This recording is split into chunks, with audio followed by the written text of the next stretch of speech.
I was in middle school when the Twilight books were coming out, and I had a friend, let's call her Sharon, and she had not read Breaking Dawn yet, but we were all going to go to a book club for Breaking Dawn, and she was like, I'm not gonna have time to read it before the book club. Can you tell me what happens in Breaking Dawn? My friend Sarah and I decide it would be really fun to just completely lie to her and tell her lots of ridiculous things that definitely did not happen in Breaking Dawn. I think we thought she'd realize we were lying to her. Otherwise, she'd show up at the book club talking about something and everyone at the book club would be like, what are you talking about? That's not what happens. I don't 100% remember everything that we told her, but I'm pretty sure we told her that, like, Edward died, that, like, the Volturi killed him, that Bella ends up with Jacob. Sarah's older brother decides to pipe in and be like, oh, and Jasper and Emmett decide to be gay for one another.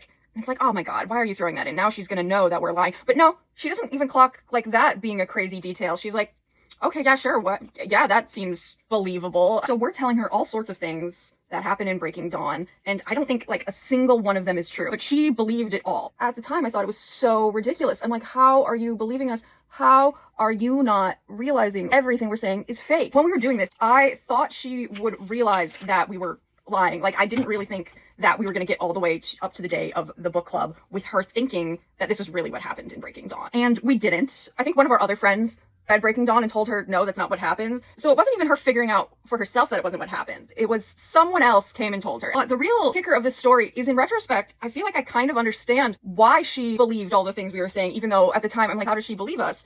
It's because when you read Breaking Dawn, things that actually happen in Breaking Dawn are ridiculous. Bella and Edward have a half human, half vampire child, and Bella has to be transformed into a vampire, otherwise she'll die. And that when she has her baby, her, teenage friend Jacob immediately imprints on her and falls in love with her brand new baby.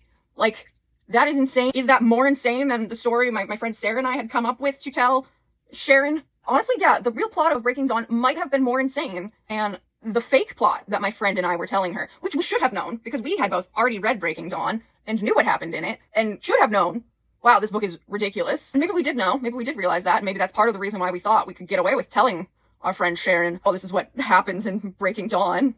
I guess my main sort of point here would be that maybe we should have given my friend Sharon a little bit more credit for believing us, because honestly, even though what we were telling her was completely ridiculous, it wasn't really any more ridiculous than the actual plot of the book we were lying to her about. Moral of the story, if you ever read a really ridiculous book and you're planning to go to a book club for it and your friend hasn't read the book, maybe just try lying to her. It could be fun.